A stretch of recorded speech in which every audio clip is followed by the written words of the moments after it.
주와 같이 길 가는 것. 샬롬, 사랑하는 영락교회 성도 여러분, 지난 하루도 주님 은혜 안에서 평안한 하루를 보내셨습니까? 오늘은 2023년 10월 18일 수요일 아침입니다. 여름 때와는 달리 비도 자주 오고 날도 궂은 날이 많아서 기분마저도 우울해지기 쉬운 계절입니다. 여러분이 이럴 때 어떻게 여러분의 마음을 달래시나요? 저는 비가 잠깐이라도 내리지 않으면 바깥에 나가 단풍진 동네 산책을 하곤 합니다. 그리고 때때로 혼자 기타 하나 들러매고 하나님께 찬양하며 예배를 드립니다. 그럴 때 하나님께서 부어주시는 은혜가 얼마나 크고 위로가 되는지요. 오늘도 그렇게 하나님을 기대하고 은혜를 사모하며 하나님이 우리에게 허락하신 말씀을 묵상하며 아침 경건의 시간을 시작하겠습니다. 오늘 이 아침에 함께 부르실 찬송은 찬송가 350장 우리들이 싸울 것은 입니다. 다 함께 찬송하시겠습니다.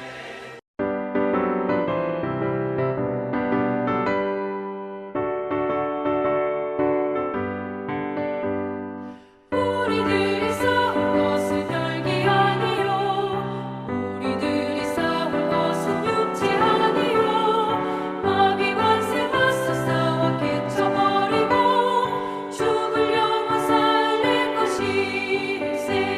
한 마음으로 힘써 나가세. 한 마음으로 힘써 싸우세. 악한 마음의 군사들과 힘써 싸워서 승전보를 울리기까지. 우리들의 입은 갑옷 쇠가 아니요 우리들의 가진 검은 강철 아니요 하나님께 받아가진 평화의 복음 거룩하신 말씀이로다. 한 마음으로 힘써 나가세. 한 마음으로 힘써 싸우세. 악한 마음의 군사들과 힘써 싸워서 승전보를 울리기까지.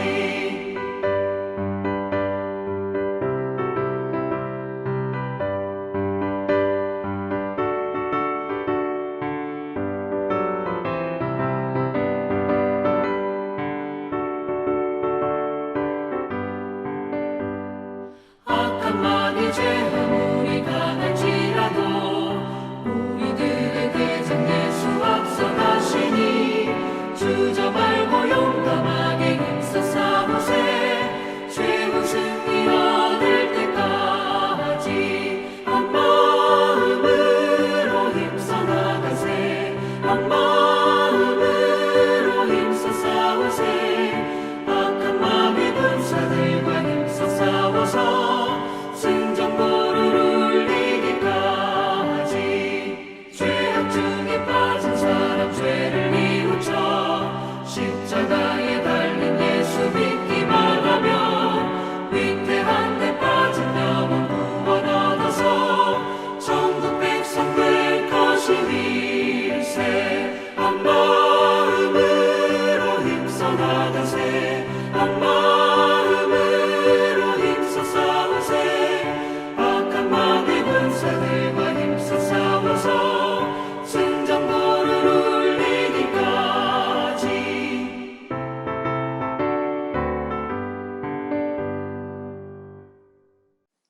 사랑과 은혜가 충만하신 아버지 하나님, 오늘 이 아침에도 우리의 영육혼이 주님의 말씀을 사모하고 갈급하여 주님의 말씀 앞에 무릎 꿇고 묵상하며 듣기를 원합니다. 하나님, 오늘도 우리 모두에게 하나님 아버지의 말씀 앞에서 당신께서 들려주시는 그 음성을 듣고 깨달으며 이 말씀 붙들고 살아갈 수 있는 힘과 지혜를 더하여 주시옵소서. 그리하여 세상의 지혜와 방법으로 우리의 인생을 살아가는 것이 아니라 하나님께서 주시는 참 지혜와 성령의 인도하심 속에서 주님의 뜻대로 순종하며 살아갈 수 있도록 또한 허락하여 주시옵소서. 말씀을 묵상할 때 우리의 생각과 지식을 의존하지 않게 하시고 하나님 앞에서 우리의 영적인 눈과 마음을 열어 주님의 말씀을 듣고 깨달을 수 있도록 인도하여 주시옵소서. 귀하신 예수 그리스도의 이름으로 기도드립니다. 아멘. 오늘 우리에게 허락하신 묵상 본문을 함께 봉독하겠습니다. 오늘 본문은 열왕기상 18장 1절로 15절 말씀입니다. 함께 봉독하겠습니다. 많은 날이 지나고 제3년에 여호와의 말씀이 엘리야에게 임하여 이르시되 너는 가서 아합에게 보이라. 내가 비를 지면에 내리리라. 엘리야가 아합에게 보이려고 가니 그때 사마리아의 기근이 심하였더라. 아합이 왕궁 맡은 자 오바댜를 불렀으니 이 오바댜는 여호와를 지극히 경외하는 자라. 이세벨이 여호와의 선지자들을 멸할 때에 오바댜가 선지자 100명을 가지고 50명씩 굴에 숨기고 떡과 물을 먹였더라. 5절 아합이 오바댜에게 이르되 이 땅의 모든 물 근원과 모든 내로 가자. 혹시 꼴을 얻으리라. 그리하면 말과 노새를 살리리니 짐승을 다 잃지 않게 되리라 하고 두 사람이 두루 다닐 땅을 나누어 아합은 홀로 이 길로 가고 오바댜는 홀로 저 길로 가니라. 오바댜가 길에 있을 때 엘리야가 그를 만난지라. 그가 알아보고 엎드려 말하되 내 주 엘리야여 당신이니이까. 그가 그에게 대답하되 그러하다. 가서 내 주에게 말하기를 엘리야가 여기 있다 하라. 9절 이르되 내가 무슨 죄를 범하였기에 당신이 당신의 종을 아합의 손에 넘겨 죽이게 하려 하시나이까. 당신의 하나님 여호와께서 살아계심을 두고 맹세하노니 내 주께서 사람을 보내어 당신을 찾지 아니한 족속이나 나라가 없었는데 그들이 말하기를 엘리야가 없다 하면 그 나라와 그 족속으로 당신을 보지 못하였다는 맹세를 하게 하였거늘 이제 당신의 말씀이 가서 내 주에게 말하기를 엘리야가 여기 있다 하라 하시나. 12절 내가 당신을 떠나간 후에 여호와의 영이 내가 알지 못하는 곳으로 당신을 이끌어 가시리니 내가 가서 아합에게 말하였다가 그가 당신을 찾지 못하면 내가 죽임을 당하리이다. 당신의 종은 어려서부터 여호와를 경외하는 자라. 이세벨이 여호와의 선지자들을 죽일 때에 내가 여호와의 선지자 중에 100명을 50명씩 굴에 숨기고 떡과 물로 먹인 일이 내 주에게 들리지 아니하였나이까. 이제 당신의 말씀이 가서 내 주에게 말하기를 엘리야가 여기 있다 하라 하시니 그리하면 그가 나를 죽이리이다.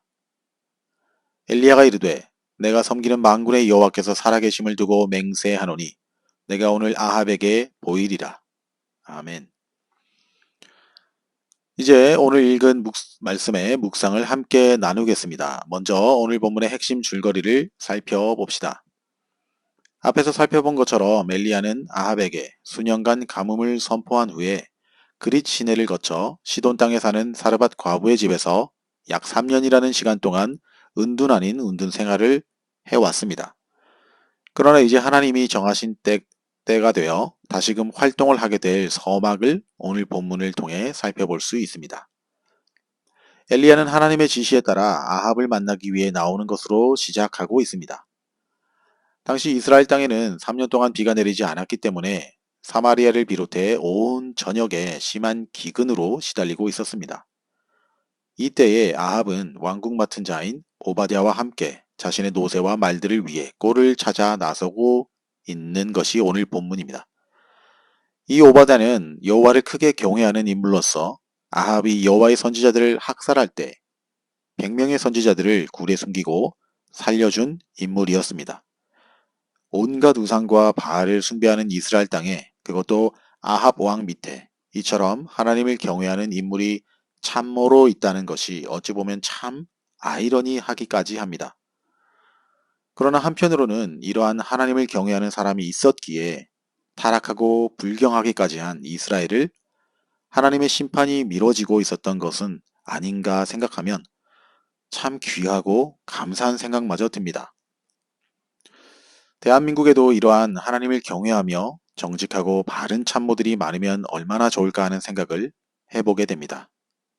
그러나 역사적으로 보아도 언제나 무능하고 악하거나 약한 왕의 밑에는 언제나 그를 이용한 온갖 기득권을 행사하고 누리려는 탐관 오리들만 득실거렸다는 사실은 오늘 이 시대에도 변함없이 되풀이되는 것 같아 대한민국을 생각하면 마음이 아픕니다.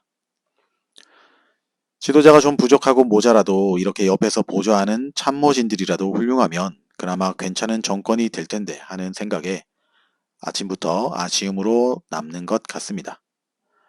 아무튼 오늘 본문에서 엘리야는 아합과 흩어져 홀로 꼴을 찾던 오바댜를 만나 그에게 자신이 아합을 만나기 원한다는 전가를 보냄으로써 앞으로 살펴볼 그 유명한 갈멜산 대결의 서막을 예고하며 오늘 본문은 마무리됩니다. 바로 여기까지가 오늘 본문의 핵심 요약이었습니다. 자, 그럼 오늘 본문을 통해 발견한 하나님은 어떤 분인지 함께 나눠보겠습니다. 오늘 제가 발견한 하나님은 행복과 생명의 근원 되신 하나님입니다.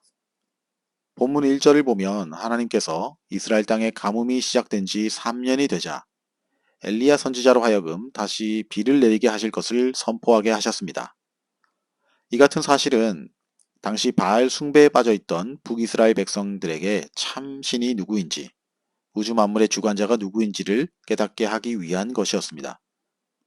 당시 아합의 바알 숭배 정책으로 우상 숭배에 빠져있던 북이스라엘 백성들은 비를 내리게 하고 그치게 하는 것은 전적으로 농경과 풍요의 신인 바알이 주관하는 것이라 믿고 있었기 때문입니다.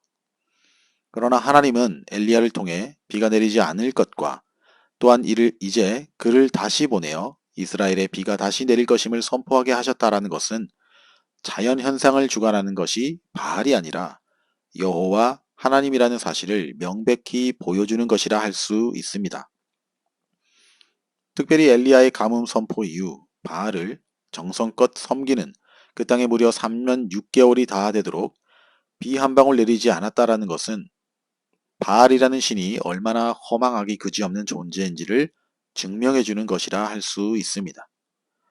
그렇게 하나님께서는 이런 극심한 가뭄을 통해 진정한 농경사회의 절대적 생명선인 비를 다시 내리게 하심으로 하나님이야말로 진정한 생명과 복의 근원 되심을 선포하고 계신 것입니다. 혹 저와 여러분은 하나님 아닌 이 시대의 바알을 찾아 우리의 행복과 생명을 갈망하고 있지는 않습니까? 하나님으로부터 오는 그리고 예수 그리스도를 통해서 얻은 참된 구원의 기쁨을 누리지 못하고 세상이 요구하고 바라는 것처럼 돈과 명예, 건강에서 나의 행복과 생명을 찾고 누리려 한다면 결코 그것으로 우리의 만족함을 채울 수 없을 것입니다. 왜냐하면 내가 그것들을 누린다고 생각하지만 사실은 그것들이 우리를 사로잡아 종노릇하게 만들고 있기 때문입니다. 여기에는 결코 자유함도 기쁨도 만족도 없습니다. 오직 일시적 쾌락 후에 찾아오는 공허함뿐임을 기억하시기 바랍니다. 그러므로 사랑하는 성도 여러분, 오직 하나님 안에서 그리고 하나님을 통해 얻는 것만이 확실한 부요와 행복임을 기억합시다. 이를 기억함으로써 복의 근원이신 하나님과 함께하는 자들은 땅에서는 물론 하나님 나라에서도 참된 풍요와 행복을 영원토록 누리게 될 것입니다. 자, 이제 오늘 묵상 본문이 우리에게 주시는 교훈과 메시지를 한번 살펴보겠습니다. 오늘 본문을 통해 주시는 교훈은 세상의 길과 성도의 길은 다르다라는 사실입니다. 본문 6절 말씀입니다. 두 사람이 두루 다닐 땅을 나누어 아합은 홀로 이 길로 가고 오바댜는 홀로 저 길로 가니라. 이 말씀은 아합과 오바댜를 좀 더 효율적으로 그리고 확률적으로 높은 방법으로 물을 찾아 또 꼴을 찾아 이스라엘 땅을 두 구역으로 나눠서 각각 길을 떠났다라는 의미입니다.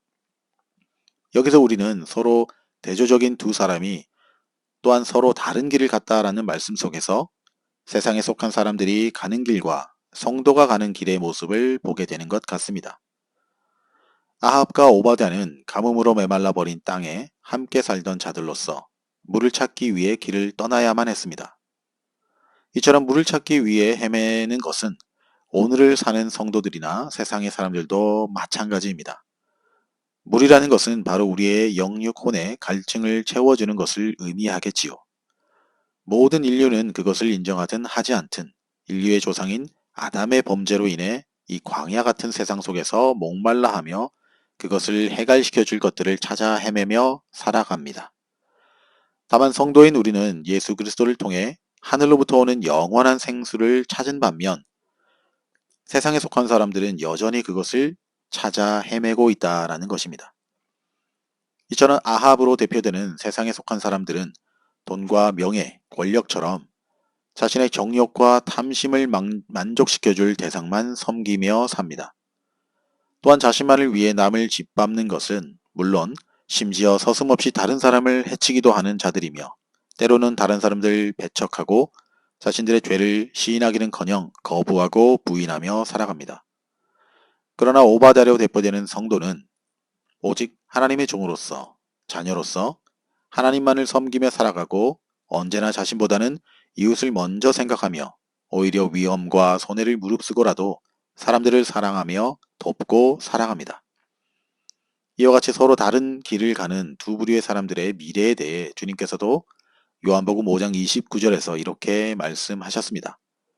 선한 일을 행한 자는 생명의 부활로, 악한 일을 행한 자는 심판의 부활로 나오리라. 그러므로 사랑하는 성도 여러분, 오늘 우리는 이 땅에서 세상 사람들과 함께 살아가고 있지만 그 본질과 방향, 그리고 앞으로의 미래가 하늘과 땅처럼 다르다는 사실을 분명히 깨달아야만 합니다. 그렇게 하늘에 속한 성도들답게 혼탁하고 미련한 이 세대와 시대 속에 휩쓸려 살지 않도록 주님의 말씀과 같이 생명의 부활로 나아가 하늘의 영원한 복을 누리며 사는 우리 모두가 다 되어야 될 줄 믿습니다. 그렇게 저와 여러분 모두가 살아갈 수 있게 되기를 우리 주님의 이름으로 축복합니다. 기도하시겠습니다. 오늘도 우리에게 말씀하시는 주님, 오늘 이 아침에도 주신 귀한 말씀을 통해 깨닫는 말씀을 또 깨닫는 마음을 허락해 주신 것을 감사합니다. 이 말씀을 우리 마음판에 새겨 그 말씀대로 오늘 이 하루도 순종하며 열심으로 살아내는 저희들의 삶이 되도록 허락하여 주시옵소서. 이제는 우리 구주 예수 그리스도의 은혜와 하나님 아버지의 지극하신 사랑하심과 성령님의 감화감동, 위로, 교통, 충만케 역사하심이 우리의 행복과 생명의 주관자 되시는 주님만을 온전한 믿음으로 따르며 하늘에 속한 성도답게 이 세상 속에서 구별되어 살아가기를 다짐하며 아침 경건의 시간에 참여한 모든 성도들 머리 위에 이제로부터 영원토록 함께 하옵시기를 간절히 축원하옵나이다. 아멘. 자, 오늘도 몇 가지 기도 제목을 나누며 함께 간절한 마음으로 기도하길 원합니다. 첫째로 오늘도 각자가 묵상한 말씀을 생각하시면서 기도합시다. 특별히 나는 성도로서 세상의 사람들과 같은 길을 가며 그들처럼 헛된 것을 갈구하고 찾아 헤매고 있지는 않은지 나 자신을 되돌아보시면서 기도합시다. 둘째로 영락교회와 우리 성도님들을 위해서 기도합시다. 하나님이 기뻐하시며 말씀과 기도, 온전한 예배로 주님께 영광 돌리는 교회 되게 하시며 또한 사랑하는 성도들의 육신의 건강과 회복을 위해 특별히 최종성 성도님의 건강과 70세 이상 되시는 교회의 어른 되시는 우리 권사님들을 위해서 기도하십시다. 셋째로 사랑하는 가족들을 위해 고국의 부모 형제를 위해 전쟁의 고통과 참혹함 속에 있는 우크라이나와 이스라엘 지역을 위해 또한 선교지와 선교사님들을 위해서 우리 모두 찬양이 연주되는 동안 간절함과 믿음, 소망, 회개의 심령을 담아 함께 기도하시겠습니다.